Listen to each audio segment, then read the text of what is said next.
undang-undangan itu sebenarnya meluas sih sebenarnya. Jadi tidak melulu definisinya GR saja, judicial review saja. Jadi teman-teman yang memiliki profesi hukum dan pasti profesinya majority hukum lah di sini gitu.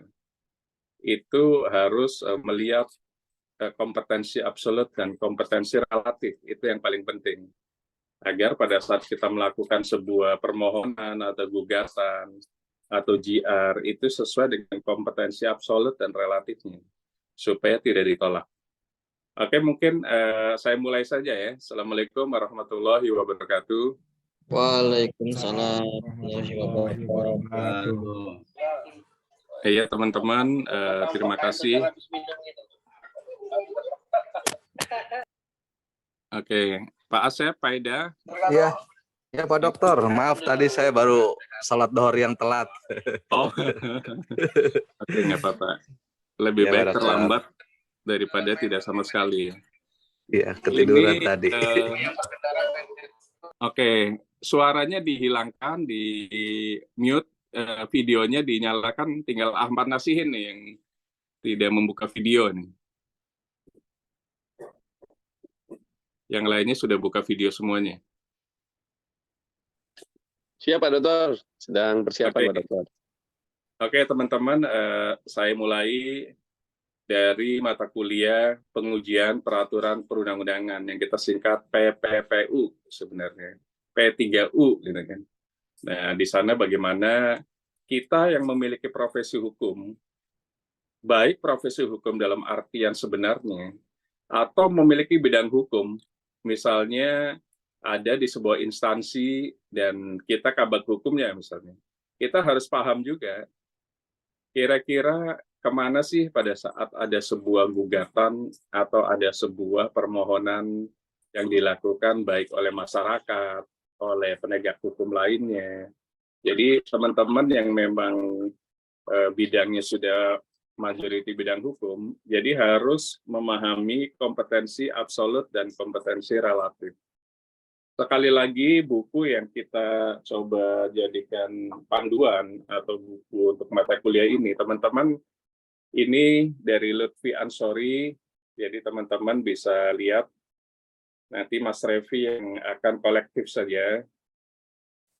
Jadi pengujian peraturan perundang-undangan, ini bukunya cukup komprehensif kalau menurut saya, Lutfi Ansori ini. Jadi buku yang di sini akan dibahas terkait mulai dari teori, sejarah pengujian, norma hukum dan hierarki peraturan, kemudian tata susunan norma hukum, hierarkinya, kemudian konseptualisasi pengujian, lembaganya, penemuan dan penafsiran hukum, terakhir politik hukum regulasi. Jadi apapun dalam sebuah kehidupan itu pasti ada politiknya, makanya kita jangan alergi terkait dengan politik, teman-teman. Termasuk hukum juga ada politiknya, dan hukum itu politiknya lebih banyak lagi.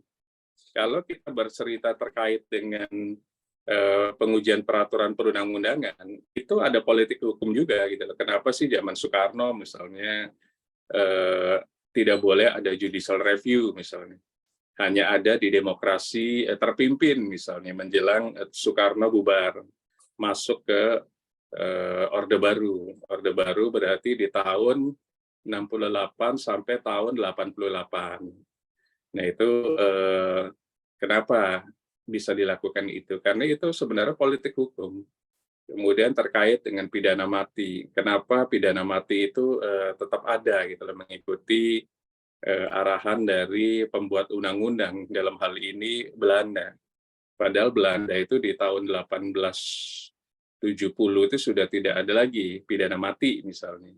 Tapi kita sampai zaman Orde Reformasi, zaman Jokowi pun masih ada gitu. Mulai dari zaman Daendels, gubernur Belanda kita tahun 1808 itu teman-teman. Itu pidana mati ada. Kenapa sih harus ada? Karena Daendels itu nggak mau ditentang gitu kan.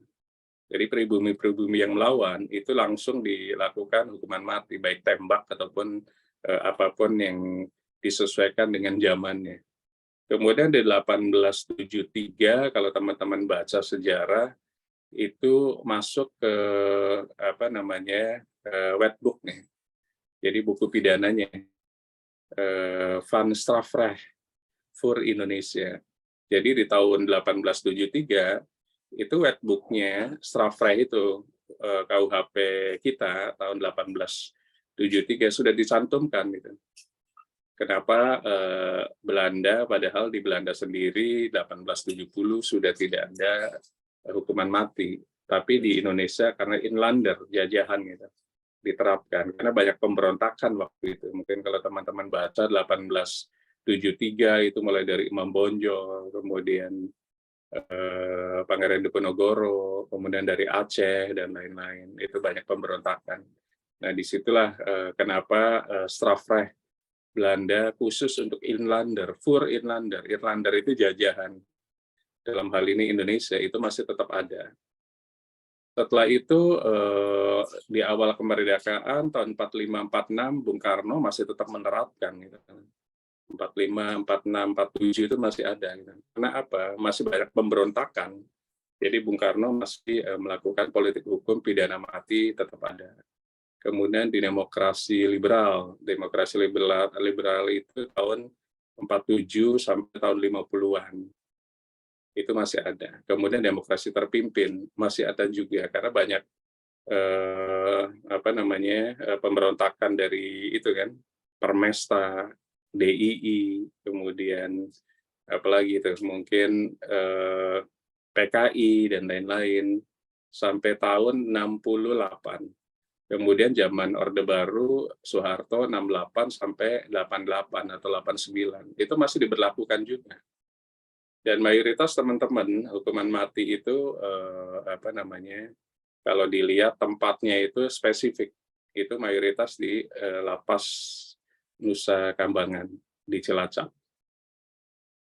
Namun sebelum itu di demokrasi terpimpin ada namanya OSIN. OSIN itu seorang pedagang kambing atau sapi, dia itu nggak mau disaingi gitu loh sama pedagang-pedagang lainnya.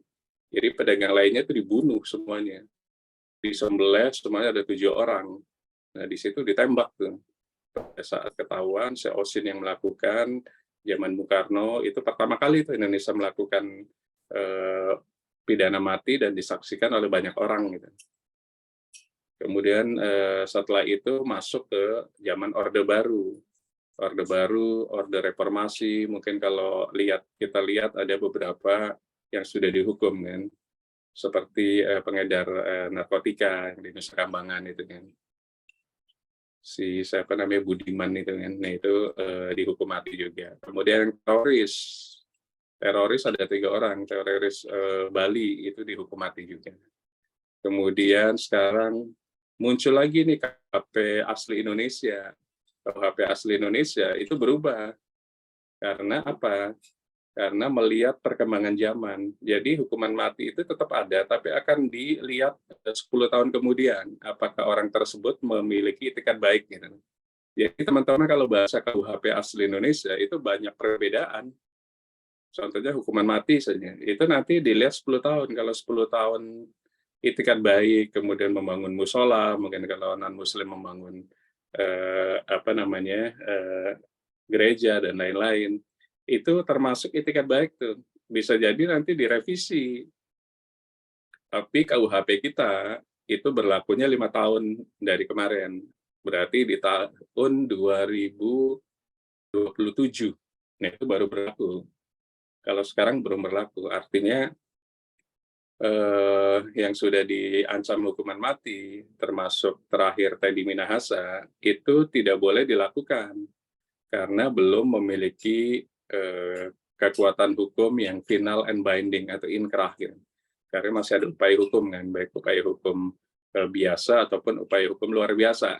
Biasa itu dari pengadilan negeri, banding, kasasi, kemudian luar biasa. Setelah itu masih ada namanya grasi. Itu pun masih dikatakan upaya hukum gitu. Nah, teman-teman, jadi politik hukum itu ada semuanya di semua lini. Makanya hukum itu tidak pasti hubungannya dengan politik gitu. undang-undang ada politik hukumnya. Kemudian narkotika ada politik hukumnya. Pidana mati ada politik hukumnya. Begitu juga peraturan pengujian peraturan perundang-undangan.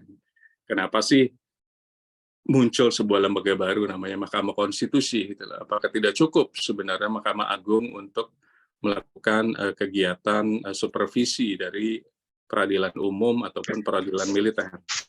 Jadi teman-teman kalau lihat semuanya itu majority politik hukum itu sangat kental. Ya. Jadi kita nggak boleh alergi juga terhadap politik yang dikaitkan dengan hukum. Kemudian teman-teman buku ini seperti biasa nanti upayakan di minggu depan sudah ada. Mas Revi upayakan sudah memiliki buku sesuai dengan kebutuhan. Baik, Pak. Misalnya ada 10 orang nanti. Ini harus ada. Kemudian yang etika profesi, saya bikin sendiri nih, etika profesi hukum, tapi spesifiknya advokat paralegal. Sebenarnya sama saja sih sebenarnya. Jadi nanti buku panduannya ini. Nanti di tanggal 8 insya Allah pas buka puasa ya. 8 apa 9? 8, Pak Dokter. Tanggal 8 ya. Oke, tanggal 8 di Lesemar, kita silaturahmi. Yakini teman-teman, banyak silaturahmi itu banyak memberikan kebarokahan. Jadi jangan dilihat silaturahmi itu sesuatu yang menurut kita bikin bikin capek gitu. Tapi dilihat dari perspektif semuanya, dari semua perspektif, dari perspektif kehidupan ataupun perspektif spiritualnya gitu. Jadi kalau kita banyak melakukan kunjungan, bertemu orang, yakini kebarokahan itu ada. Jadi tidak melulu masalah rezeki saja, kesehatan, kebarokahan, dan yang mungkin ujung-ujungnya salah satunya adalah rezeki di dunia gitu lah. Selain rezeki fil akhirat kan, dapat masukan-masukan teman-teman yang ada di tempat tersebut. Jadi seperti biasa teman-teman di buku Lutfil Ansori dan di buku saya di etika profesi tersebut, nanti teman-teman mendapatkan giliran untuk melakukan presentasi. Mungkin teman-teman akan melihat, kok saya berbeda misalnya dengan yang lain gitu. Karena saya pernah kuliah sebelumnya dari S1, S2, S3. Kalau buku tidak dibaca, buku tidak dilakukan pemaparan, itu masih diplastiki teman-teman. Jadi sayang gitu, kita beli buku, tapi buku tersebut masih diplastiki rapih gitu, supaya tidak ada debu gitu. Padahal salah, kita beli buku kan harus kita baca. Karena kalau menurut saya lebih tetap buku itu lebih enak untuk dibaca dibanding lihat Google gitu. Kalau Google mungkin masih ada salah-salahnya karena Wikipedia saja itu bisa dikoreksi kan. Jadi pada saat sejarah-sejarah gitu, itu masing-masing masyarakat bisa mengkoreksi. Oh ternyata salah lahirnya tanggal sekian, dikoreksi oleh siapa? Nanti dikoreksi oleh siapa?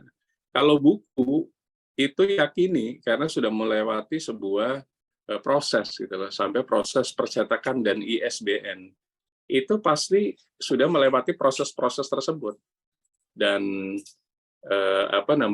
ada telaah ilmiah gitu loh. Jadi lebih enak tuh membaca buku, kita nggak perlu kuota, nggak perlu data, kita juga bisa santai, mungkin di daerah tertentu tidak ada sinyal gitu loh. Dengan buku kan enak kita bacanya gitu. Nah, itu buku-buku yang 2 tadi, itu adalah dasar kita semuanya untuk melakukan pemaparan. Jadi teman-teman, lagi-lagi fundamental dari pengujian peraturan perundang-undangan, itu adalah kompetensi absolut dan kompetensi relatif. Apa sih kompetensi absolut dan kompetensi relatif? Kompetensi absolut adalah pengadilan mana yang berhak atau berwenang untuk melakukan sebuah proses permohonan atau proses kajian atau uji materi, kira-kira begitu. Jadi misalnya teman-teman melakukan permohonan ganti nama gitu misalnya gitu. Nah ganti nama itu kan nggak mungkin kita permohonan diajukan ke petun.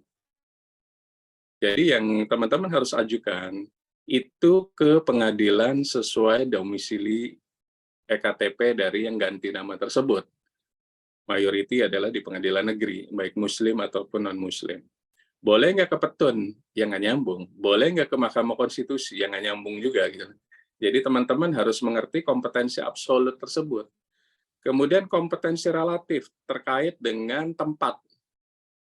Misalnya yang tadi ganti nama itu KTP-nya ada di Jakarta Selatan. Kita boleh nggak permohonannya kita daftarkan ke Pengadilan Negeri Jakarta Barat? Itu pasti ditolak, teman-teman. Karena apa? Karena pemohon itu ada di sesuai KTP-nya ada di wilayah yurisdiksi Jakarta Selatan. Jadi fundamental semuanya itu.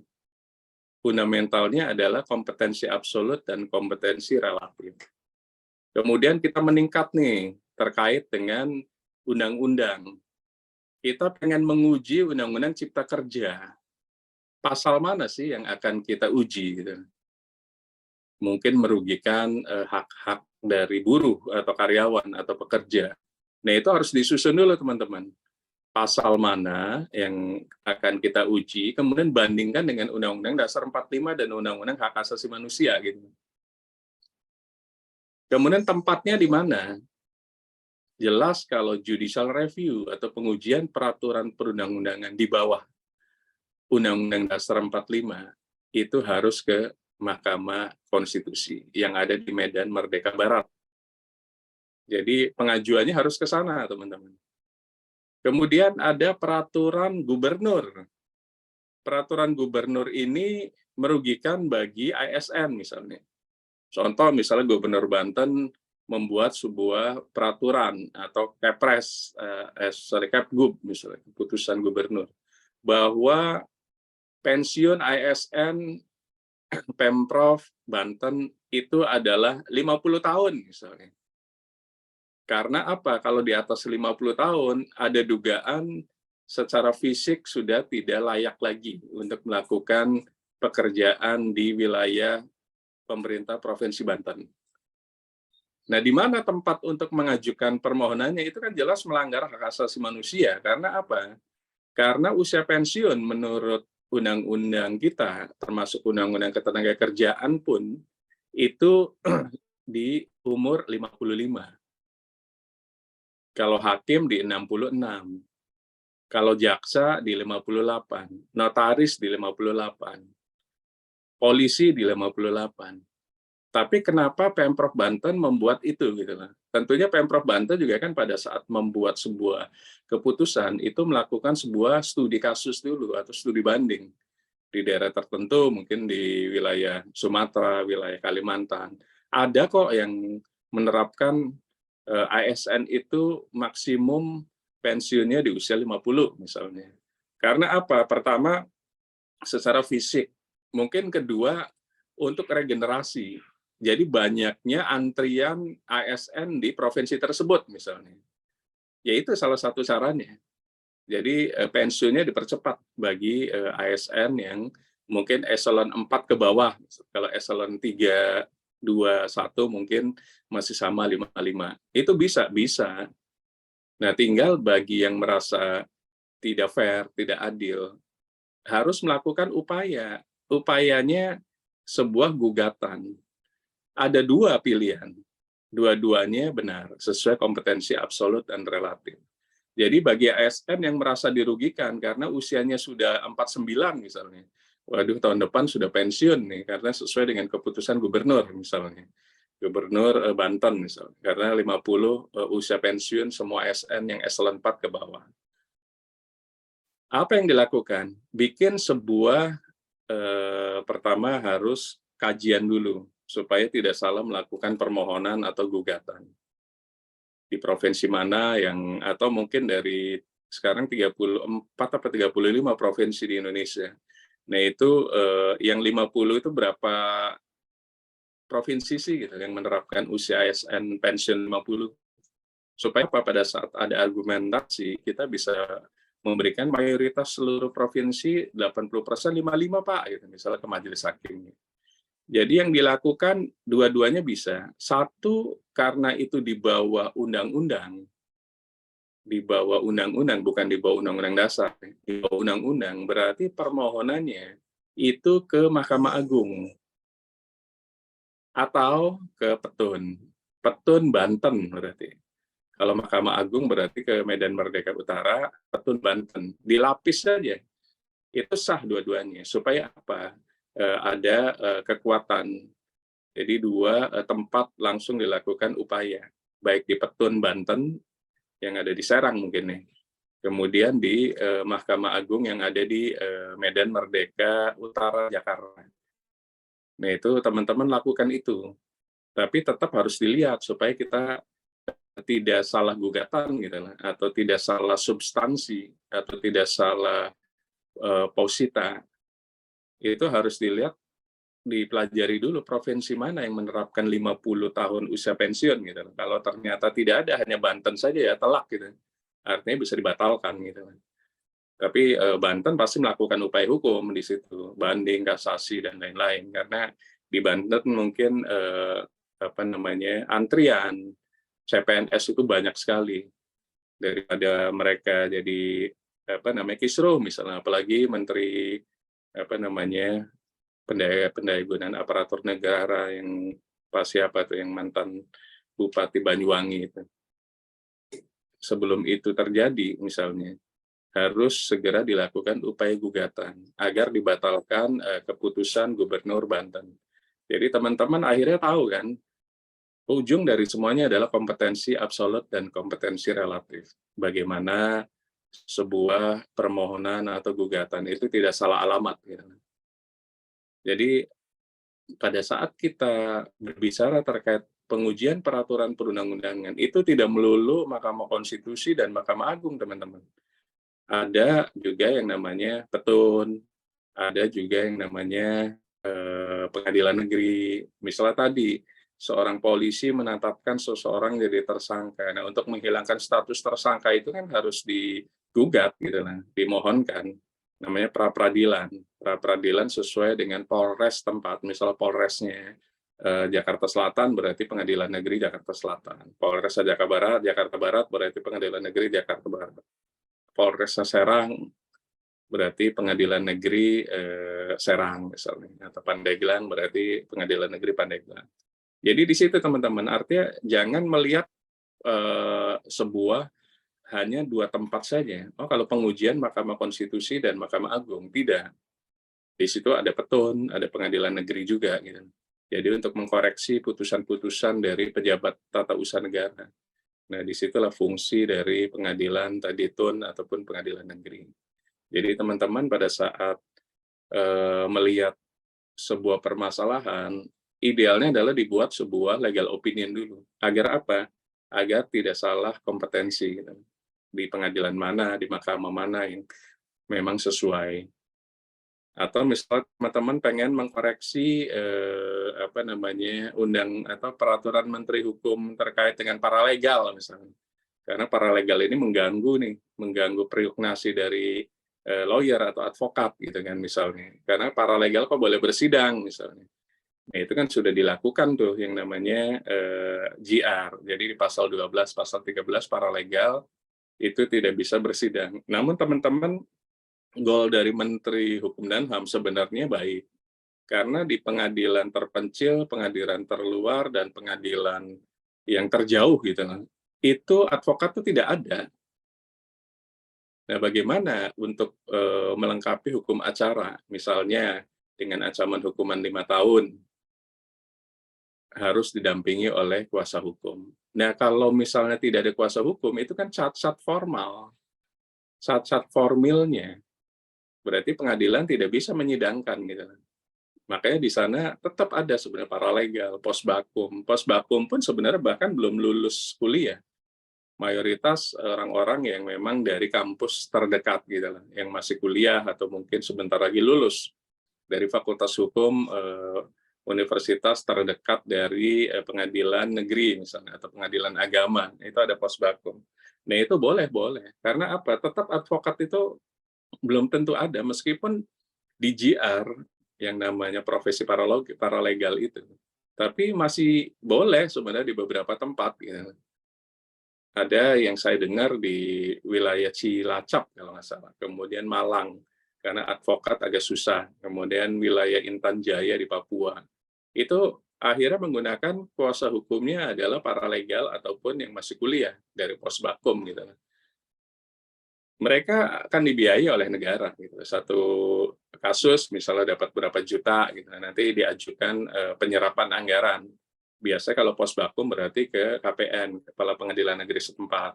Kalau paralegal biasa di BPHN. BPHN itu menyediakan hampir sekitar 90 miliar teman-teman per tahun untuk bantuan hukum bagi masyarakat yang tidak mampu.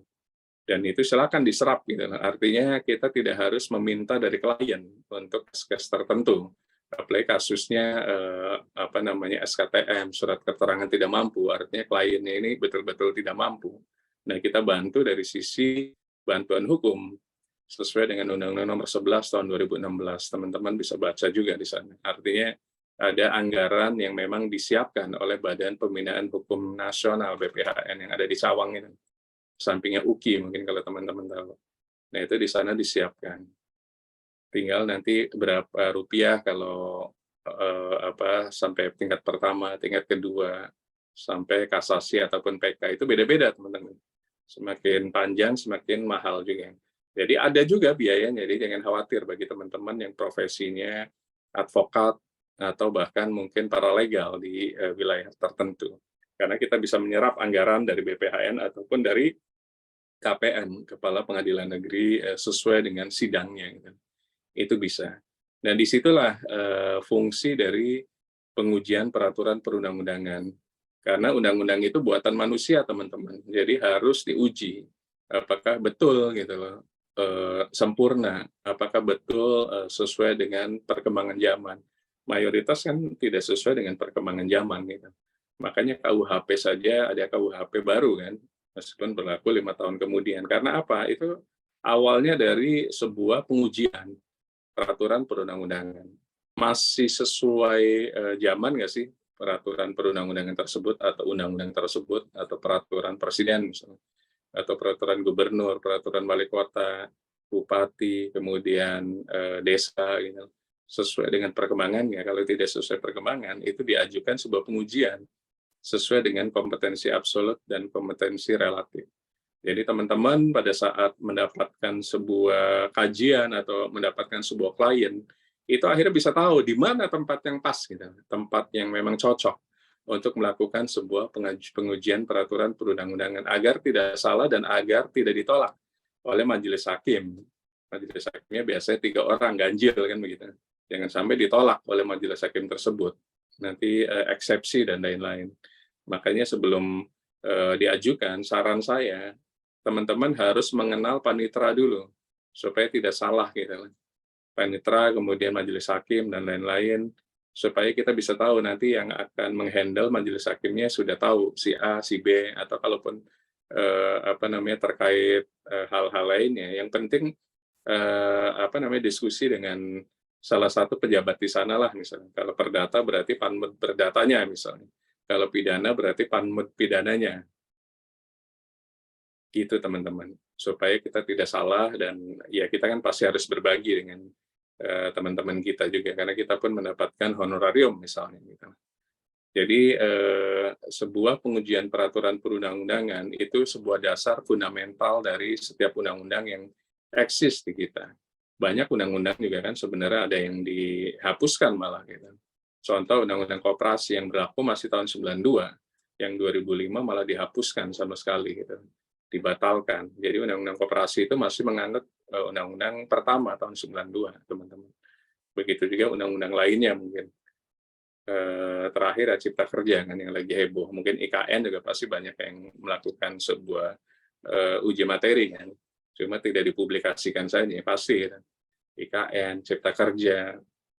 Mungkin kalau kita amati ya pasti ada yang melakukan sebuah judicial review atau mungkin pengujian gitu ke sebuah mahkamah. Kalau undang-undang berarti ke Mahkamah Konstitusi. Kalau di bawah undang-undang berarti ke Mahkamah Agung.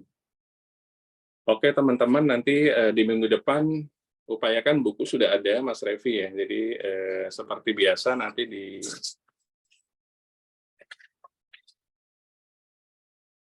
Pak Ketua juga nanti yang ngatur semuanya di sini Di bab 1 sih terkait dengan teori pengujian peraturan perundang-undangan, ada konsep judicial review, ada konsep political review, ada asas contrarius actus. Nah, itu satu orang kayaknya cukup.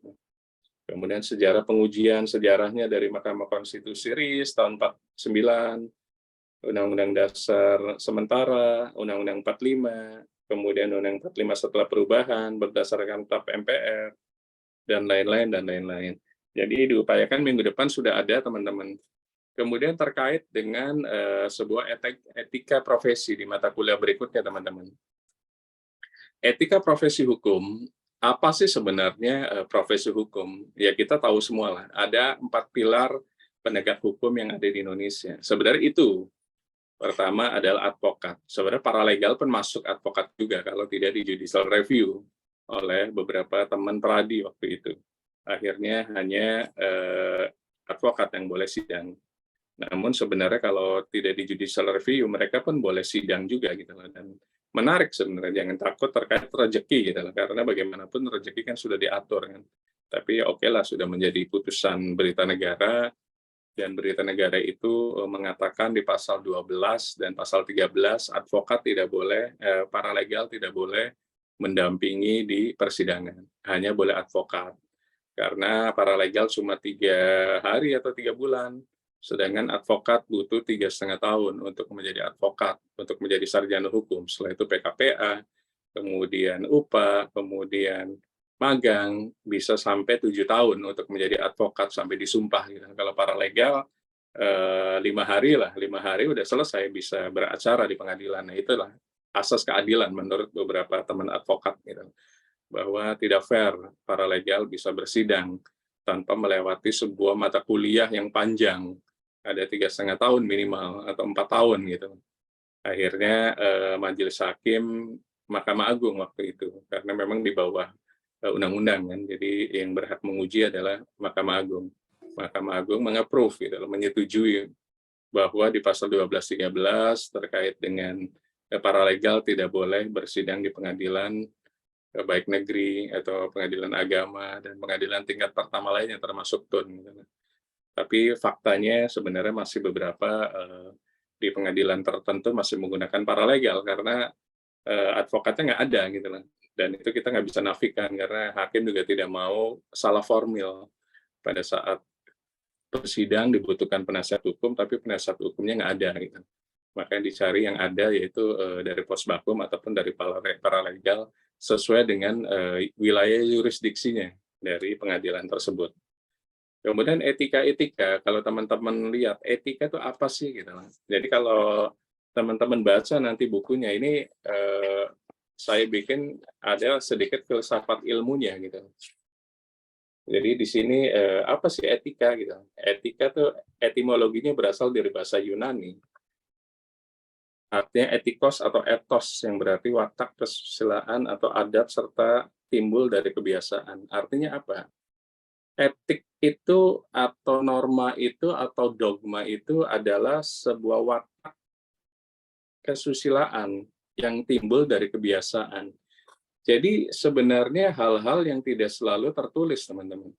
Jadi pada saat kita bercerita atau mungkin menganalisa apa sih etik gitu, kode etik atau etika gitu, itu mayoriti tidak ada tertulisnya gitu.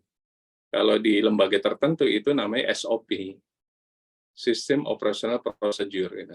Di kepolisian ada namanya Propam gitu. Kemudian di kejaksaan ada namanya Komjak. Di pengadilan ada namanya komisi yudisial. Advokat juga ada sebenarnya, namanya Dewan Kehormatan. Di paralegal juga ada Dewan Kehormatan. Artinya semuanya ada. Namun yang tertulis itu tidak cukup. Pada saat kita bercerita terkait dengan tidak beretika nih orang tersebut, gitu, dilihat dari mana dulu. Gitu. Kalau advokat jelas misalnya pada saat mendampingi penggugat, tidak boleh mendampingi tergugat juga. Dari situ aja jelas. Tidak boleh dua-duanya kita handle. Gitu. Artinya kalau dua-duanya kita handle, terlepas misal orang lain, tapi lawyer dari law firm yang sama, itu sebenarnya tidak beretika. Tinggal diadukan saja ke sebuah dewan kehormatan dari organisasi advokat tersebut, OA advokat tersebut, gitu, supaya dicabut izin advokatnya. Ada kasus yang sekarang siapa tuh, duta besar Norwegia mungkin nih. Itu kan sempat dia membela kalau nggak salah ya, sebuah perusahaan asing gitu. Kemudian tiba-tiba perusahaan asing itu melawan perusahaan A, katakanlah begitu. Nah, dalam perjalanan dia bela A juga gitu. Ini kan sudah melanggar etika. Memang secara honorarium dia dapat 2 gitu. Dari penggugat, dari tergugat juga. Tapi ya jelas tidak patut lah gitu lah. Kita pegang dua-duanya. Dan itu tidak beretika. Nah itu teman-teman, etika itu adalah watak kesusilaan dan timbul dari kebiasaan. Artinya kalau sudah mengatakan etika, norma atau dogma itu di atas hukum sebenarnya. Artinya pada saat kita bercerita terkait norma, norma itu sesuatu yang tidak tertulis majority gitu. Bagaimana kita menghormati pasangan, menghormati anak, menghormati orang tua, menghormati tetangga-tetangga. Itu kan sebenarnya tidak ada tertulisnya gitu. Di lingkungan kantor, di lingkungan masyarakat, di lingkungan profesi, di lingkungan kampus misalnya, di lingkungan lembaga pemerintahan. Itu kan ada etika-etika dan etika itu adalah watak kesusilaan dan dari kebiasaan. Tidak mungkin semuanya ditulis gitu. Karena kalau ditulis mungkin bisa berapa ratus halaman gitu, dan itu pasti tidak mungkin dibaca oleh orang-orang yang masuk di lingkungan tersebut, di RT misalnya. Bagaimana kita tidak boleh paling dasar misalnya jam 12 ke atas, nggak boleh nyetel musik keras-keras misalnya. Tidak boleh ngetok-ngetok kaca pada saat malam. Pasti tetangga akan komplain. Komplainnya nggak langsung, pasti ke security. Nah, bagaimana hal-hal kayak begitu sebenarnya tidak perlu diajari. Gitu. Nah, itu dari watak kesusilaan dan hukum kebiasaan. Itulah etika. Gitu. Karena etika itu tidak mungkin semuanya tertulis.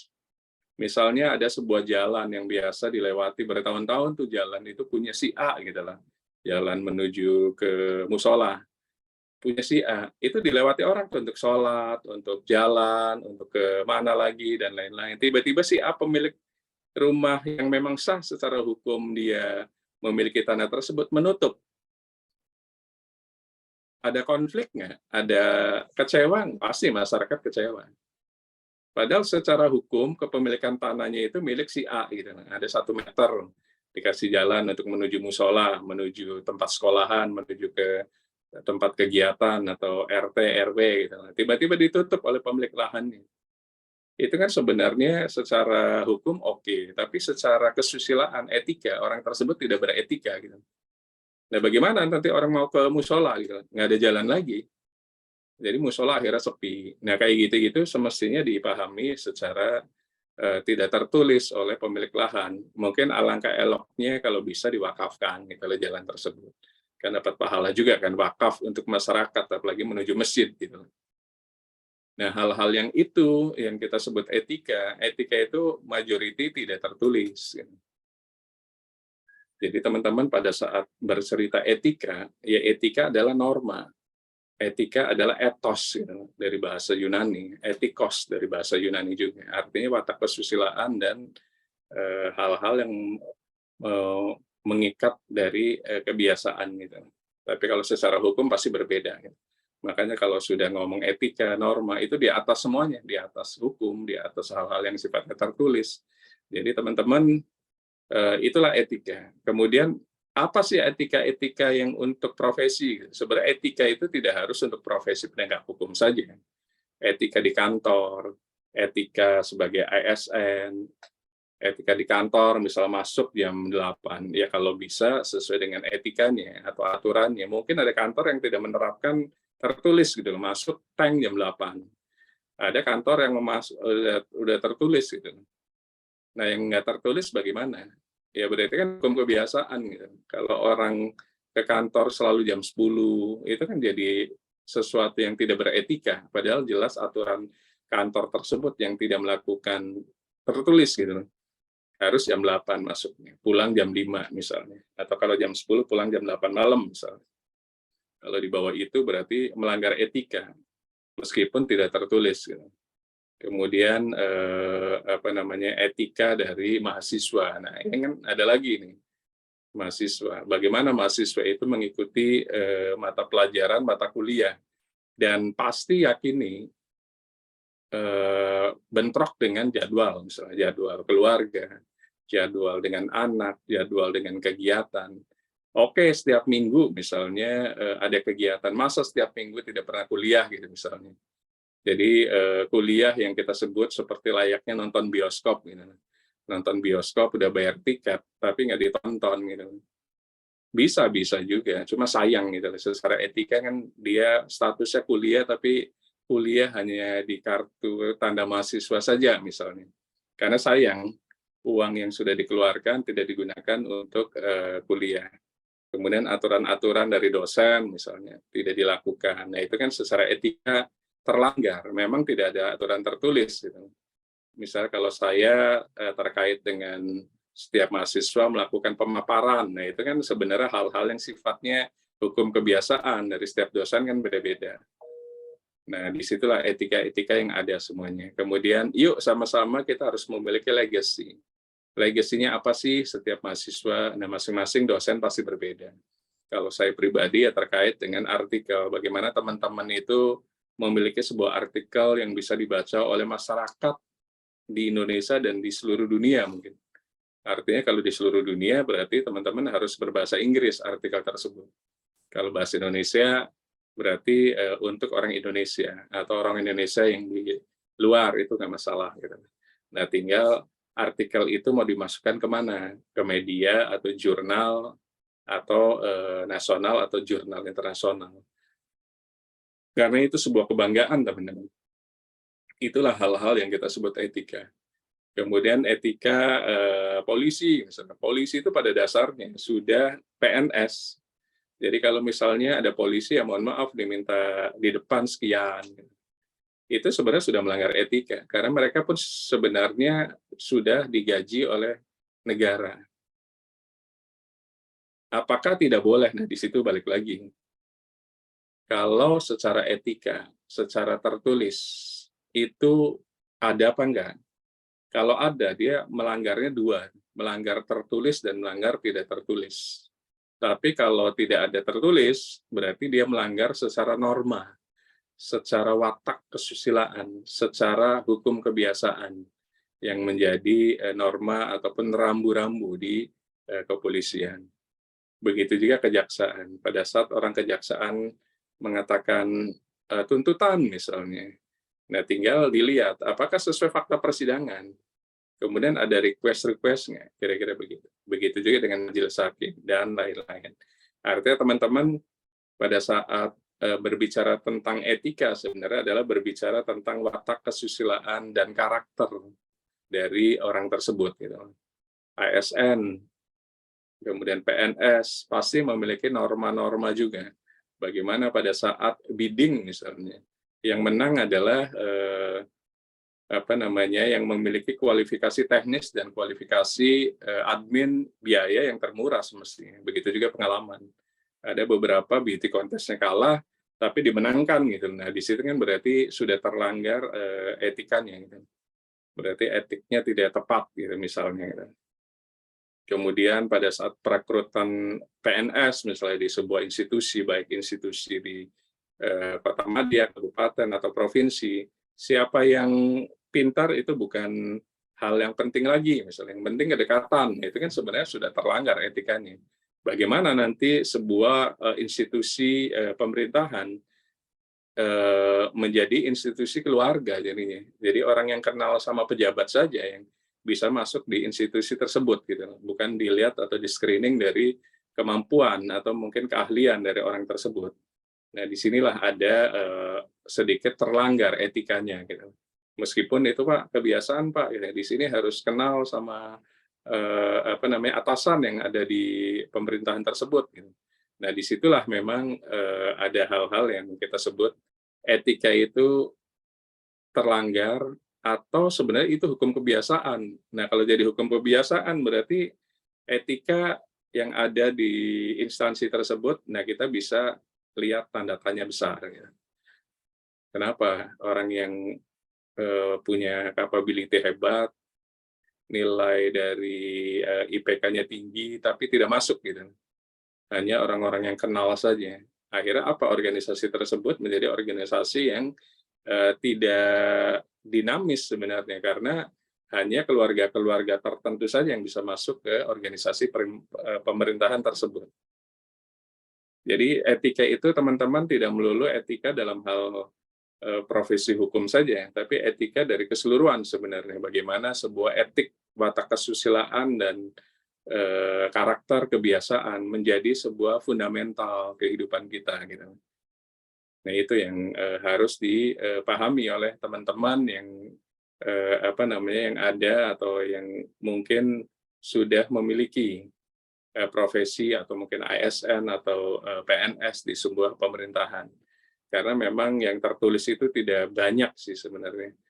Mayoritas adalah tidak tertulis. Nah, tidak tertulis itu apakah hukum kebiasaannya begitu, akhirnya jadi hal yang tidak patut. Dan kalau semuanya, misalnya tadi ASN harus keluarga gitu, nanti sama aja jadi organisasi keluarga, nanti bukan organisasi yang dinamis lagi, yang sesuai dengan keinginan pemerintah. Harus bersih gitu kan. Good governance-nya harus ada. Nah, ini kan akhirnya tidak tercapai nanti good governance-nya.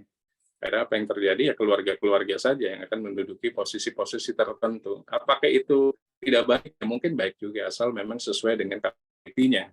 Jangan sampai tidak the right man in the right place gitu. Orang yang tidak tepat dijadikan katakanlah kepala biro perencanaan, kepala biro apa misalnya, bahkan wali kota, misalkan di wali kota tertentu kan ditunjuk sebenarnya. Contohnya di DKI, itu kan tidak ada pemilihan, ditunjuk, berarti kan wali kota Jakarta Pusat ditunjuk, wali kota Jakarta Selatan dan lain-lain ditunjuk. Dan kalau di tempat lain kan wali kota, bupati kan pilkada gitu. Nah, di situ apakah sesuai dengan etika? Nah, mereka lah yang melakukan proses screening-nya. Apakah screening-nya bagus atau enggak, itu nanti dilihat saja pada saat seseorang itu menduduki sebuah posisi tertentu. Organisasi tersebut akan menjadi organisasi yang hebat atau stagnan gitu. Kalau stagnan berarti ada dugaan yang memang tidak memiliki capability gitu. Kira-kira begitu. Nah, itu etika-etika yang harus kita pahami teman-teman. Jadi tidak melulu etika itu harus dari profesi hukum saja. Etika itu harus ada di setiap orang, setiap diri kita gitu kan. Karena etika adalah watak kesusilaan dan karakter serta hukum kebiasaan dari kita masing-masing. Karena itu fundamental. Kalau sudah ngomong etika, sudah ngomong norma, sudah ngomong dogma, itu adalah landasan kehidupan kita semuanya. Jangan sampai kita melanggar gitu, etika tersebut. Memang sekarang apalagi lagi zaman hedonisme kan. Nah, ini teman-teman pasti ada yang tergoda juga. Tapi saya kemarin sudah mengatakan bahwa hedonisme itu ya sah-sah saja. Artinya gini, tidak semua PNS atau ASN itu tanda kutip melakukan tindak pidana gitu. Baik korupsi, penipuan, penggelapan, bisa jadi memang orang kaya lama gitu. Artinya dapat warisan, dapat hibah, orang tuanya juga kaya raya, dapat sawah dari istrinya, dapat sawah dari kakeknya dan lain-lain. Jadi harus dilihat parsial, nggak bisa semua PNS gitu. Kalau PNS, ASN pasti korupsi, nggak juga gitu. Cuma ada etikanya gitu, etika-etika yang mungkin disepakati oleh masing-masing gitu. Contoh misalnya kemarin saya ceritakan, apakah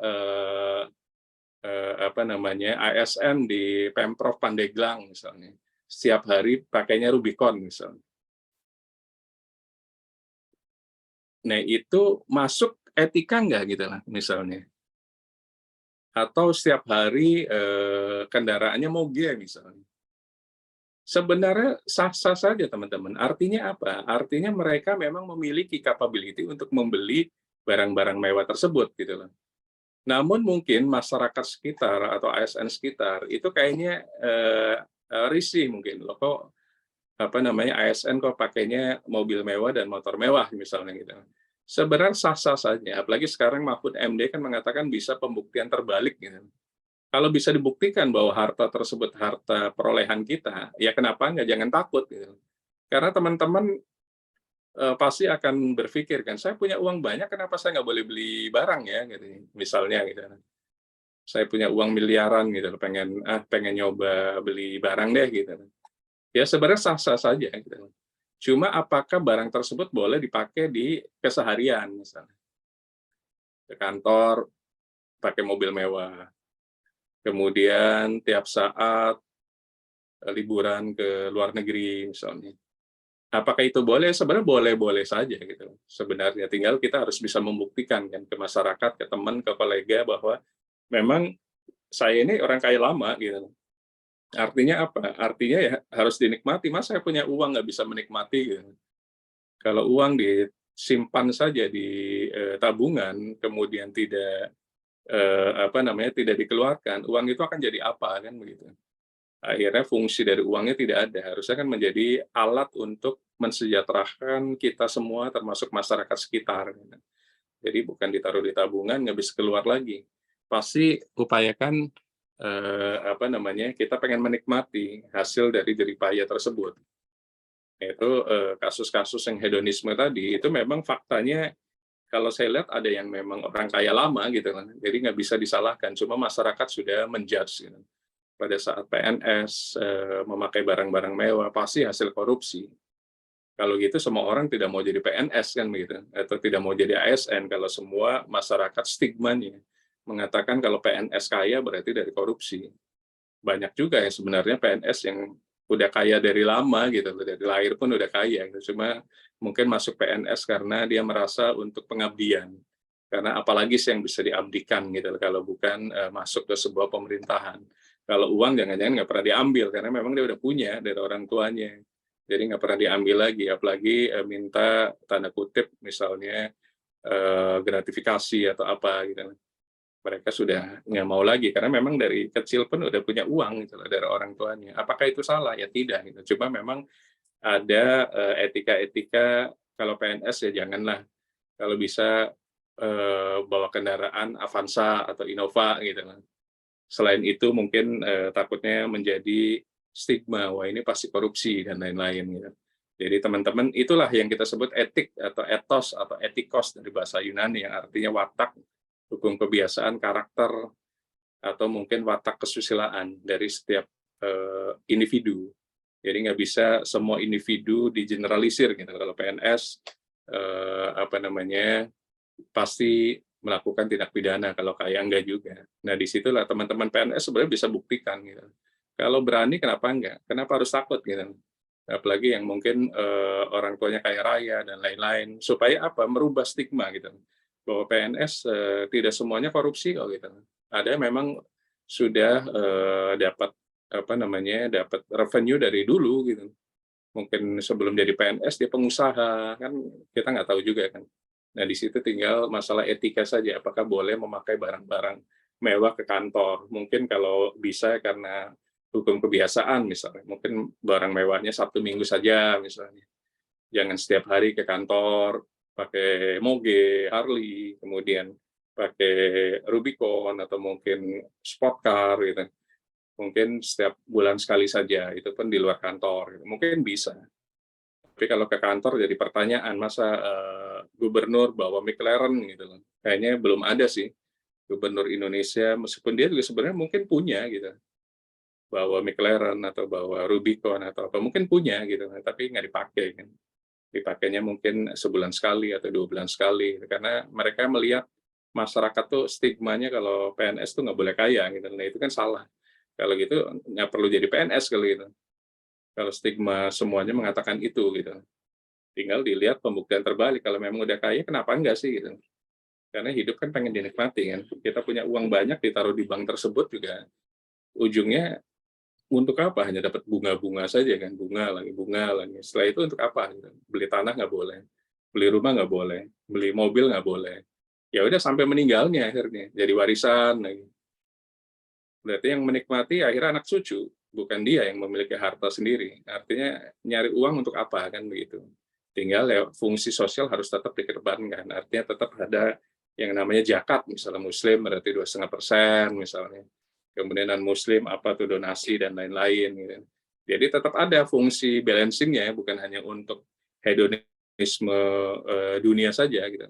Tapi fungsi sosial ke masyarakat juga ada, karena memang itu kan diperintahkan kalau kita lihat hadis dan Al-Quran juga kan, bahwa kita harus banyak sedekah gitu. Apalagi ke anak-anak yatim. Kalau baca teman-teman Ad-Duha, ujungnya adalah terkait dengan yatim. Anak yatim harus kita pelihara gitu. Meskipun di undang-undang kita adalah anak yatim dan terlantar akan dipelihara oleh negara, tapi faktanya kan di pinggir jalan masih banyak gitu.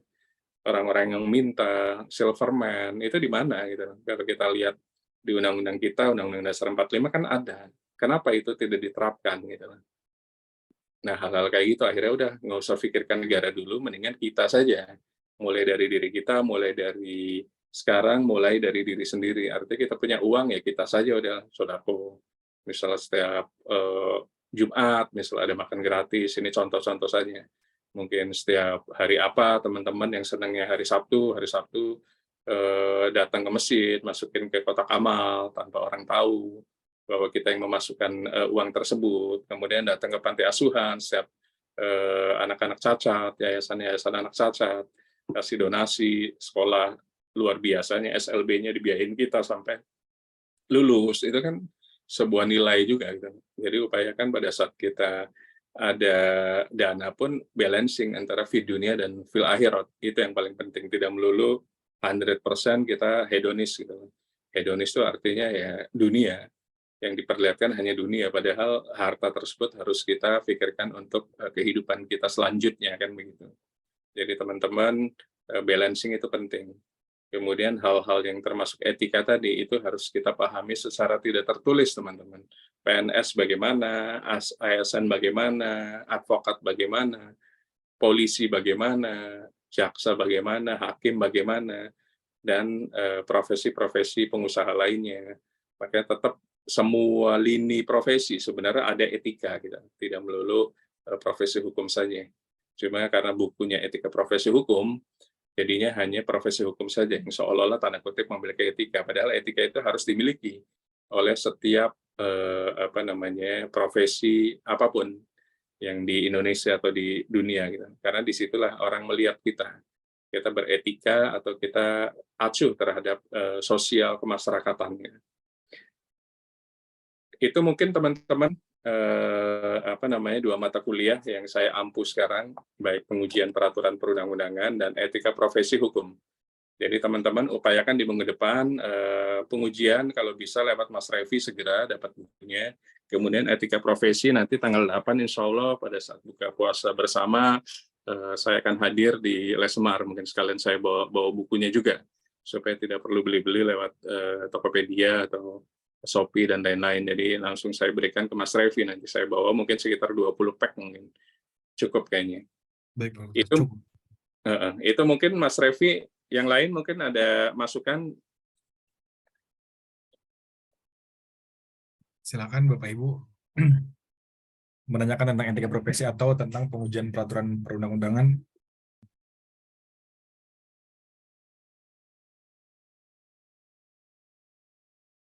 Silakan mungkin Pak Hadi menanyakan terkait P3U. Baik, izin Pak Dokter terkait tadi materi tentang pengujian peraturan perundang-undangan. Kalau saya nggak salah dengar, kebetulan tadi dalam posisi di jalan ya.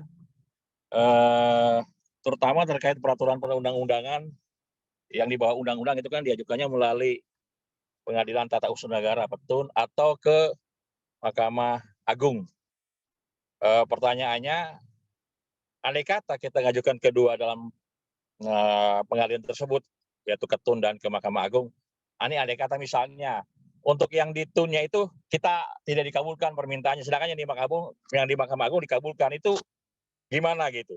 Di pengadilan satu kita dimenangkan, di pengadilan satu kita dikalahkan gitu. Itu gimana pandangannya Pak Dokter? Demikian, terima kasih. Oke, Pak Hadi, kenapa saya sarankan melapis gitu loh, melapis dua pengadilan sesuai kompetensi absolut dan relatif. Sebenarnya bisa dilihat dari karakter yang mau kita uji.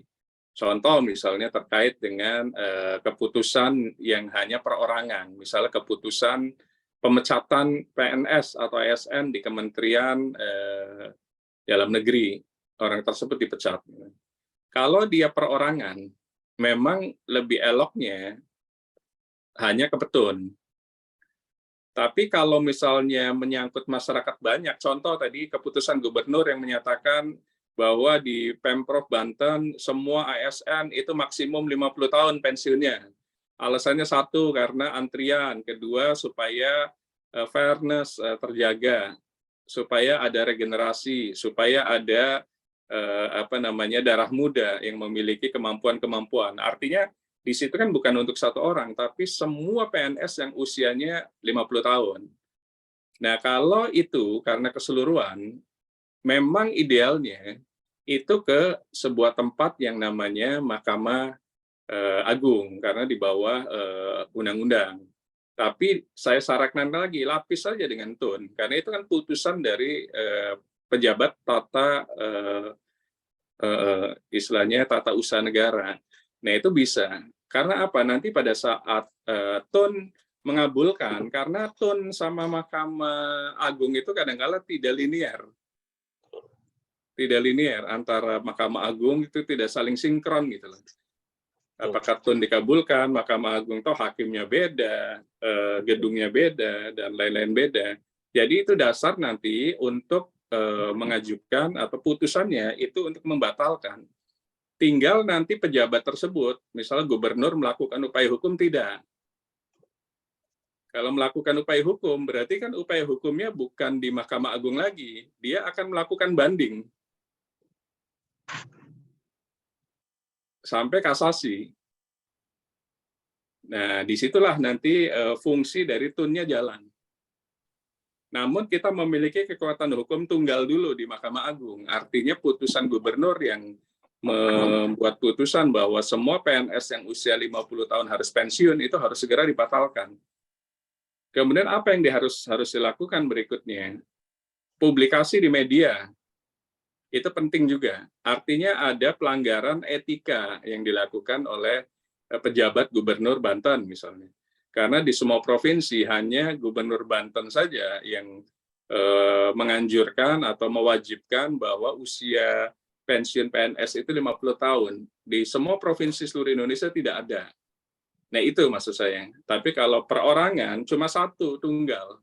Hanya ke petun. Tapi kalau untuk masyarakat banyak, lebih baik dilapis. Karena apa? Supaya memiliki kekuatan yang kekuatan yang dua tempat gitu. Itu sih Pak Hadi sebenarnya. Siap. Memang saya sependapat kalau untuk yang perorangan mungkin lebih tepat diajukan kepada peradilan TUN karena kan kepentingan dia. Karena ada salah satu di antaranya kewenangan dia untuk mengajukan gugatan ke TUN adalah kepentingannya apa sih yang dilanggar dengan suatu keputusan atau basiking yang dilakukan oleh badan publik, pemerintah atau pejabat pemerintah. Itu salah satu di antaranya. Tapi kalau tidak punya kepentingan pasti akan ditolak. Apalagi dia bukan kapasitas yang dirugikan dalam perkara gugatan TUN-nya itu. Terima kasih Pak Dokter atas pencerahannya. Iya, sama-sama. Yang lain mungkin? Izin Pak Dokter. Iya, silakan. Assalamualaikum warahmatullahi wabarakatuh. Waalaikumsalam warahmatullahi wabarakatuh. Pak Tovan, silakan. Terima kasih Pak Dokter atas waktunya. Ingin bertanya kaitan dengan etika. Biasanya etika itu kan melekat dengan profesi ya Pak Dokter ya. Nah, pernah kita melihat dulu di televisi bahwa ada seorang advokat, kemudian dia melanggar etika langsung itu, kemudian diberhentikan dari organisasi advokatnya. Nah, tapi kemudian yang bersangkutan bisa pindah organisasi advokat yang lain. Nah, di situ dia diterima. Nah, kalau kasusnya seperti itu bagaimana Pak Dokter? Terima kasih. Assalamualaikum warahmatullahi wabarakatuh. Waalaikumsalam warahmatullahi wabarakatuh. Pak Tovan, ini masih menjadi PR kita di Peradi sebenarnya. Jadi asal muasal OA itu kan cuma satu, Peradi saja. Kemudian tiba-tiba karena tanda kutip gitu loh bahwa OA itu bisa menjadi pemasukan yang signifikan dibanding beracara, akhirnya banyak OA terbentuk. Makanya masuk namanya multibar. Kami di Peradi sebenarnya masih berharap tetap single bar. Gitu. Fungsinya apa? Dengan single bar kita menjadi kekuatan penuh menghadapi profesi lainnya, baik itu profesi kepolisian, jaksa ataupun hakim. Tapi dengan kondisi terpecah kayak begini, akhirnya menguntungkan bagi profesi-profesi lainnya. terkait dengan pelanggaran etika yang dilakukan oleh seorang advokat.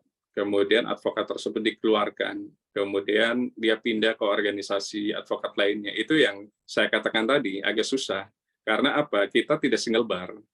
Jadi mereka itu akhirnya jadi kutu loncat.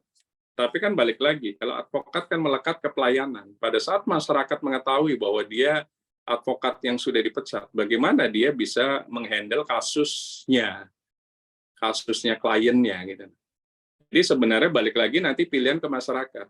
Masyarakat dengan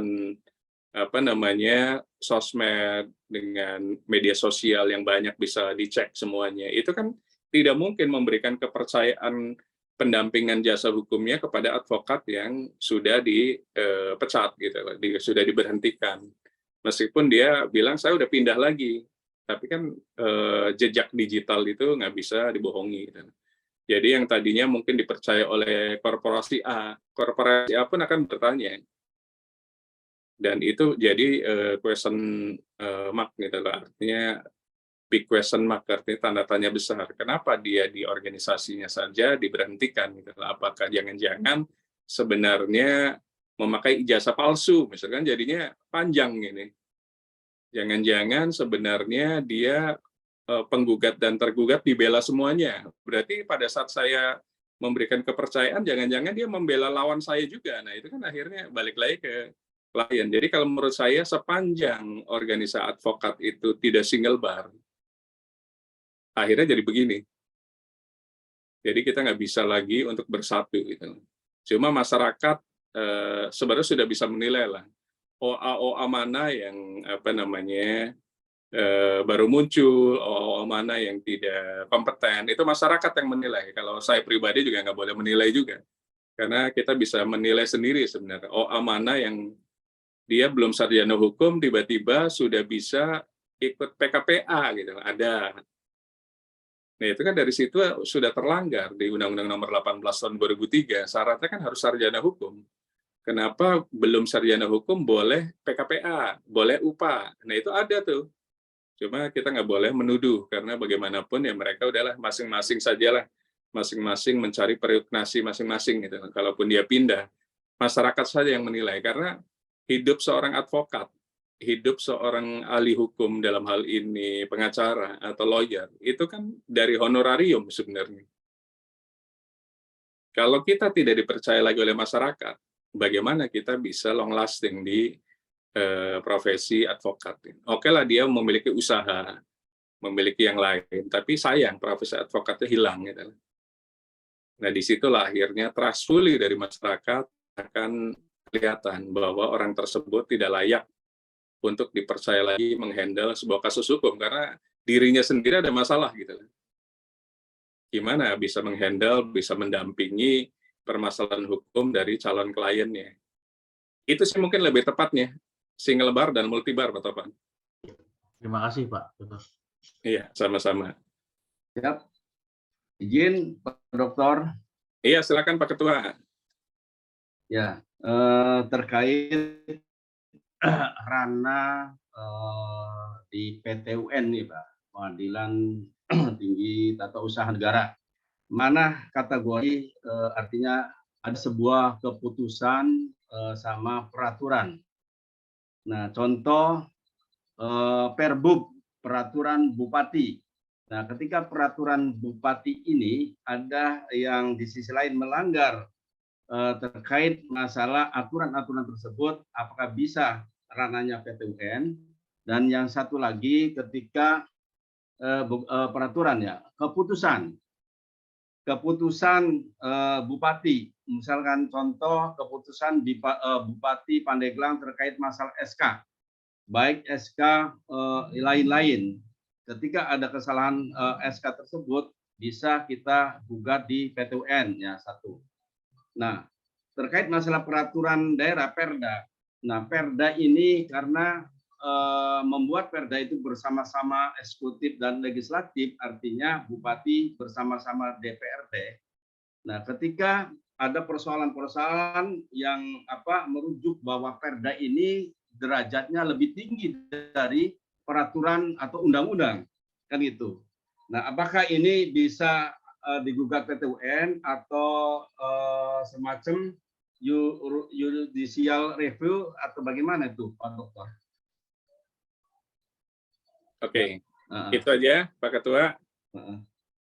Oke, gini, saya coba berikan definisi ya, arti. Peraturan itu sifatnya umum, peraturan itu generalis biasanya.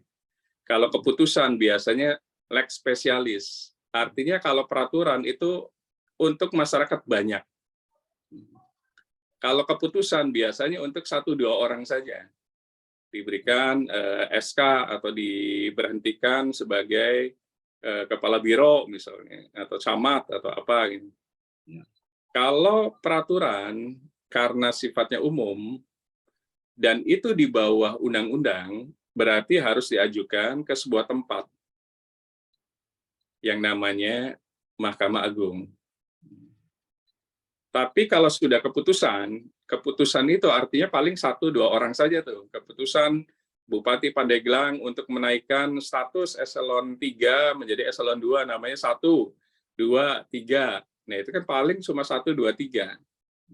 Nah, itu gugatannya itu ke TUN, Pengadilan Tata Usaha Negara di Serang. Nggak puas lagi ke Pengadilan Tinggi TUN, nggak puas lagi kasasi di Mahkamah Agung. Ada Hakim Agung khusus TUN. Nggak puas lagi baru masuk ke upaya hukum luar biasa, ke Mahkamah Agung juga. Artinya apa? Artinya kalau kita lihat definisinya sudah jelas, peraturan melekat generalis, keputusan melekat spesialis. Kemudian apakah boleh dilapis? Ya boleh-boleh saja. Apalagi sekarang majelis hakim tidak boleh menolak permohonan sebenarnya. Nanti diproses apakah nanti dieksepsi atau apa itu masalah lain gitu. Sesuai dengan kompetensi absolut dan relatif. Jadi kalau peraturan itu satu lagi berarti karena umum berarti harus diuji ke sebuah judicial review yang namanya Mahkamah Agung. Tapi kalau keputusan upayakan ke TUN, Tata Usaha Negara sesuai dengan lokasi tanda tangannya, keputusannya. Kemudian terkait dengan hierarki peraturan perundang-undangan. Itu jelas di KUHAP kita bahwa tertinggi adalah Undang-Undang Dasar 45. Tertinggi adalah Undang-Undang Dasar 45. UUD 45 itu tertinggi. Artinya apa? Lex superior derogat lex inferior. Aturan hukum tertinggi bisa membatalkan aturan hukum di bawahnya. Makanya kenapa ada judicial review. Kemudian setelah itu baru undang-undang. Setelah itu baru presiden dan lain-lain sampai ke desa. Jadi kalau ada stigma yang mengatakan bahwa perda itu lebih tinggi dari undang-undang, berarti dia tidak membaca KUHAP.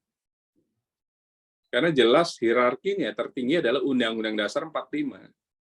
Dan sesuai dengan dogmanya yang namanya lex superior derogat lex inferior, peraturan yang tertinggi bisa membatalkan, bisa batal demi hukum peraturan yang di bawahnya.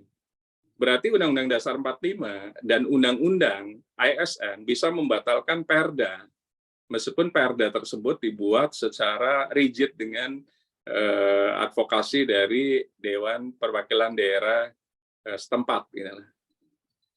Jadi di sanalah fungsi dari sebuah tempat untuk menguji peraturan itu. Namun ya balik lagi, mungkin ada yang belum paham gitu loh, bahwa mengatakan perda lebih tinggi dari undang-undang itu di mana ceritanya gitu. Itu salah besar. Jadi harus dikoreksi kalimat tersebut. Mungkin mereka belum membaca, mungkin mereka disuruh kuliah hukum lagi, Pak Ketua. Jadi masuk ke pasca Unma semua gitu. Supaya mereka paham bahwa ada derajat hierarki peraturan perundang-undangan dan itu berlaku sampai sekarang. Jadi tidak boleh peraturan di bawah itu mengalahkan peraturan di atasnya karena jelas lex superior derogat lex inferior. Itu mungkin Pak Ketua. Ya. Siap. Ya Pak Dokter, terima kasih. Iya. Izin Pak Dokter menyambung pertanyaan tadi dari Pak Ketua, Pak Idris, terkait dengan perda dan undang-undang. Begini, ada peraturan daerah dalam satu provinsi, ada juga peraturan menteri yang mengatur salah satu, katakanlah di bidang, misalnya bidang sosial, ada Kemensos ya, peraturan Kementerian Sosial dengan Perda. Nah, antara Perda dengan Mensos ini kadang-kadang nggak linear. Nah, dalam hal ini, mana yang harus kita laksanakan ini? Apakah Perda atau menggunakan Kepmen, peraturan kementerian? Mohon petunjuk, Pak Dokter. Oke, pada saat membuat sebuah rancangan peraturan atau rancangan undang-undang, seyogyanya harus diskusi dengan ahli hukum. Jadi kalau dikatakan misalnya adanya pertentangan antara peraturan di atasnya, itu automatically pasti bisa batal demi hukum. Kalau di hierarki perundang-undangan kita, berarti kan Undang-Undang Dasar 45 tertinggi, kemudian undang-undang, kemudian presiden, DPR, MPR, kemudian berikutnya baru yang namanya gubernur gitu kan. Nah, di bawah presiden itu adalah menteri. Di bawah menteri dalam negeri baru adalah gubernur. Logikanya gubernur dengan menteri tinggian mana? Kalau gubernur itu di bawah menteri dalam negeri, supervisinya. Kalau peraturan daerah tersebut bertentangan dengan peraturan menteri, artinya peraturan tersebut sebenarnya sudah cacat hukum.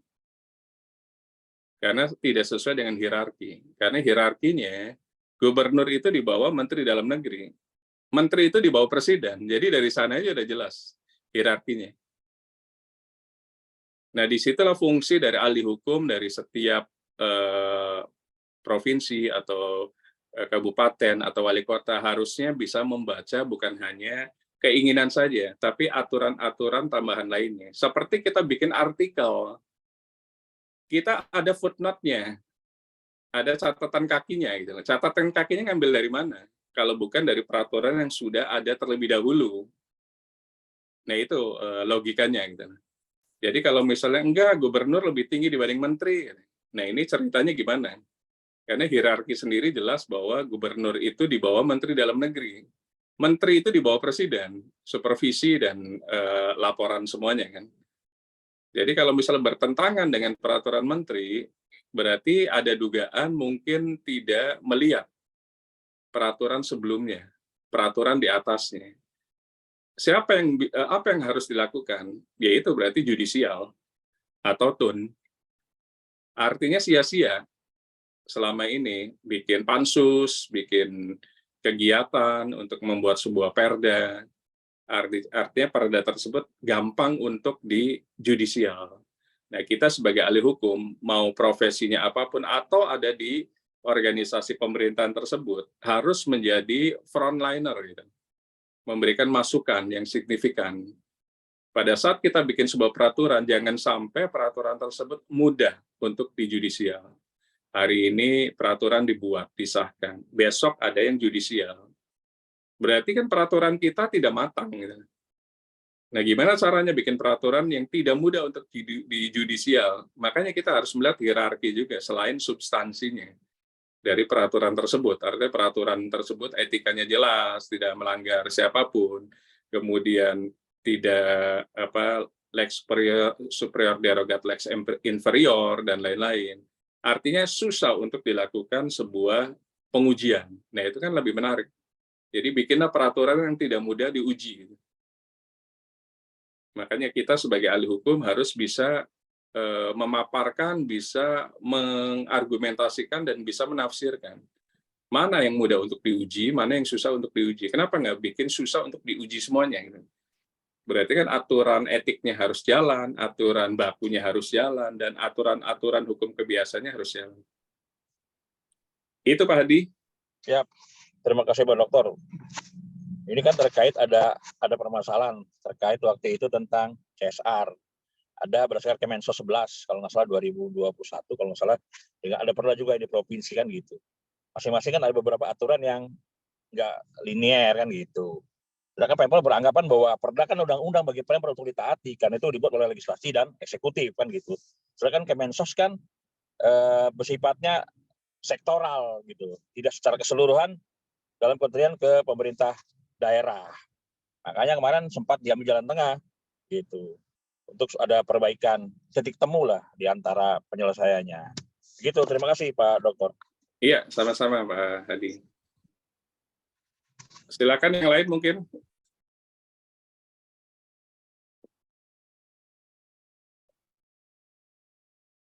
Satu Pak lagi, Pak Mujahidin, Pak Dokter. Mujahidin. Pak Ketua, silakan.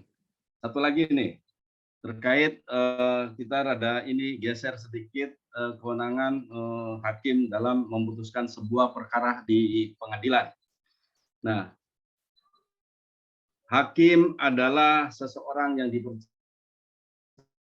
sebagai wakil Tuhan satu. Keduanya, bahwa hakim ini dalam memutuskan sebuah perkara ini penuh dengan keraguan-raguan, kebimbangan. Bisakah seorang hakim ini menggunakan jurisprudensi itu? Jadi, ketika kebimbangan, keraguan, dia menggunakan putusan itu menggunakan jurisprudensi, Pak Dokter. Terima kasih. Iya, terima kasih Pak Ketua. Sebenarnya jurisprudensi itu dilakukan untuk negara-negara yang menganut Anglo-Saxon Justice System atau common law. Itu pasti jurisprudensi. Kalau kita biasanya fakta persidangan. Tapi sekarang beberapa hakim menggunakan jurisprudensi digabung dengan fakta persidangan. Itu sah-sah saja. Namun memang betul bahwa hakim itu sesuai dengan kekuasaan hakim, undang-undang kekuasaan hakim itu memiliki kekuatan yang final yang tidak bisa diintervensi termasuk oleh ketua pengadilan setempat. Jadi hakim itu tidak bertanggung jawab kepada ketua pengadilan negeri setempat atau ketua pengadilan agama atau ketua pengadilan tun setempat. Mereka memiliki putusan yang terpisah gitu, tidak bisa diintervensi. Jadi beberapa hakim akhirnya menggunakan dua itu sih kalau saya lihat di putusan-putusan terakhirnya. Jadi ada yang didouble dengan jurisprudensi, ada yang dilihat dari fakta persidangan saja. Tinggal nanti balik lagi pada saat hakim memutus membacakan amar putusannya di sidang putusan itu cuma satu, diterima dulu, kalau nggak puas baru dikoreksi. Karena hakim itu tidak boleh dikoreksi pada saat itu. Dikoreksi itu ada dua, dikoreksi putusannya. Karena kami pernah mengkoreksi putusan majelis. Putusannya tadi sumir gitu lah, obscure libel. Nah kita putuskan, contohnya nama saja dia nggak jelas, salah ketik mungkin. Nah kalau salah ketik kan susah untuk melakukan sebuah eksekusi, misalnya jaminan atau apa itu. Akhirnya kita bikin permohonan perbaikan putusan, itu bisa. Atau yang kedua, putusan tersebut dikoreksi melalui upaya hukum banding. Atau upaya hukum PK. Boleh. Langsung PK pun boleh, setelah 14 hari biasanya. Jadi pada saat sudah dibacakan amar putusannya, terima saja dulu, sambil menunggu rilisnya yang dikeluarkan oleh Panmud, biasanya Panmud Pidana atau Panmud Perdata. Setelah kita dapat, kita mau lakukan apa? Koreksi putusan atau upaya hukum. Kalau cuma kesalahan penulisan karena obscure libel tadi atau sumir tadi, lebih baik permohonan koreksi gitu lah. Koreksi putusan. Tapi kalau sudah menyangkut masalah substansi yang general, cuma satu, upaya hukum, baik banding ataupun PK. Jadi ada orang yang tidak mau banding, dia langsung PK, bisa. Itu Pak Ketua. Ya, siap. Terima kasih, Dokter. Silakan yang lainnya mungkin.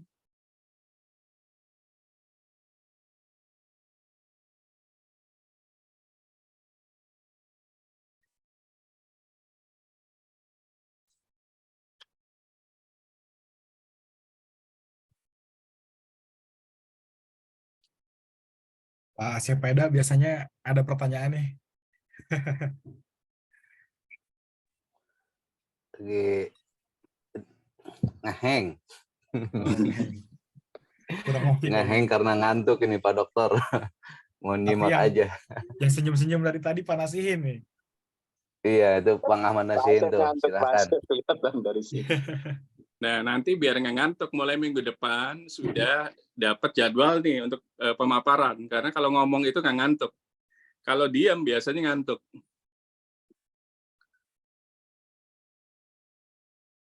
Gitu Mas Revi, mungkin di minggu depan setelah buku ada, Pak Ketua tolong dijadwalkan siapa yang mau memaparkan. Gitu.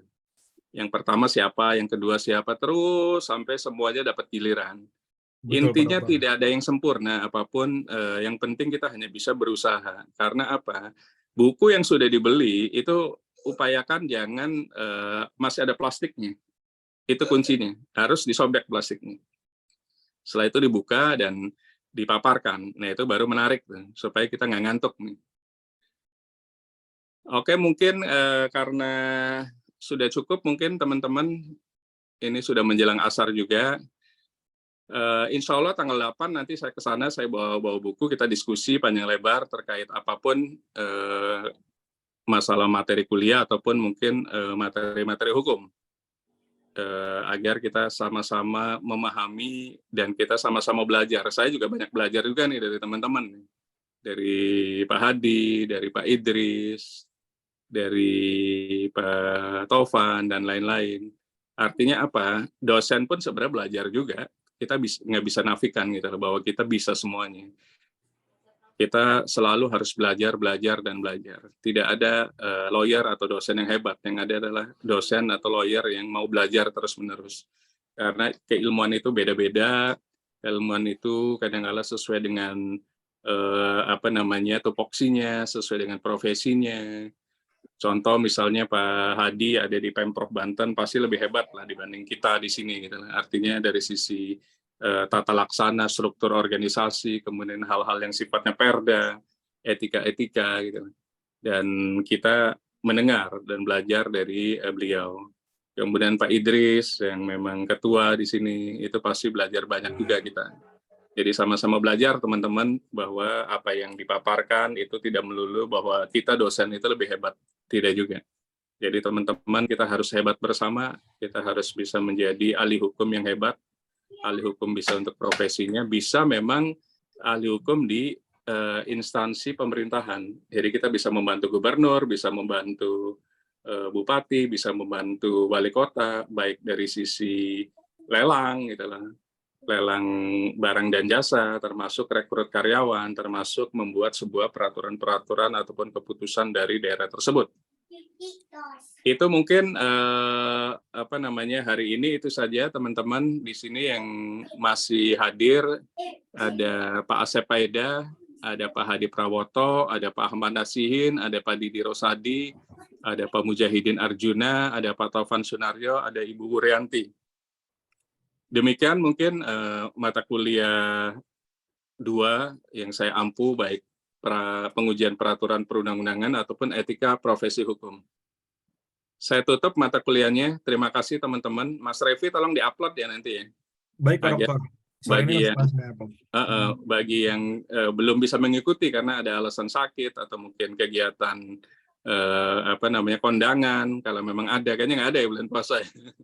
Atau kegiatan keluarga dan lain-lainnya lah. Malam undangannya Belajar dari YouTube mungkin, atau kayak Pak Hadi nih, meskipun puasa tapi aktif terus nih. Siap. Bergerak terus nih. Jadi gue bisa lagi YouTube-nya agar kita sama-sama bisa belajar dan menjadi pembelajar. Karena yakini bahwa belajar itu adalah tugas kita sampai kapanpun di muka bumi ini. Jadi tidak melulu materi formil saja. Kadang-kadang hal-hal yang sifatnya imaterial pun kita harus belajar. Belajar dari kehidupan, kira-kira begitu. Terutama dari keluarga terlebih dahulu yang terdekat, kan begitu. Dari diri kita, dari yang kecil, dari sekarang. Itu saja mungkin semuanya teman-teman, sehat selalu, semoga bisa menjalani ibadah puasa sampai akhir, diberi kekuatan, keberkahan, dan bagi yang belum puasa mungkin atau non-muslim nggak ada ya kayaknya, muslim semua ya? Alhamdulillah muslim semua Pak Dokter. Oke, mungkin yang perempuan misalnya lagi halangan atau apa, tetap diberikan keyakinan, kelancaran bahwa puasa ini kita harus kuat, apapun jangan hanya masalah makan dan minum saja. tapi masalah lainnya harus lebih kuat lagi karena makan minum itu level yang keempat katanya. Kita harus minimum naik ke level yang ketiga, bahwa puasa harus bisa merubah diri kita menjadi orang yang tawadu, orang yang lebih sabar apapun permasalahan, karena kehidupan itu tidak lancar-lancar saja teman-teman. Jadi pada saat kita hidup pasti ada masalah. Nah, pada saat ada masalah kita harus bisa mengatasi itu semuanya. Jadi kekuatan keberkahan di bulan Ramadan untuk kekuatan puasa dan ibadah-ibadah lainnya, baik ibadah yang formal ataupun ibadah yang non formal seperti silaturahmi, itu tetap harus dijalani teman-teman. Karena bagaimanapun kekuatan uhuwah itu harus tetap dipertahankan. Itu saja mungkin teman-teman, terima kasih. Mohon maaf kalau ada salah-salah kata dalam penyampaian dan lain-lain. Mohon maaf lahir batin, semoga kita dikuatkan sampai akhir Ramadan ini dan setelah itu pun lebih kuat lagi. Demikianlah, wabillahi taufik wal hidayah. Assalamualaikum warahmatullahi wabarakatuh. Waalaikumsalam warahmatullahi Semuanya. Banyak, Pak Dokter. Terima kasih. Terima Iya, kasih. sama-sama Bapak, semuanya. Ibu. Saya Liv ya. Mangga, Pak Ya, Dokter. Silakan, Dokter, silakan. makasih. Mari. Silakan Pak Dokter. Ya, Terima mangga. kasih.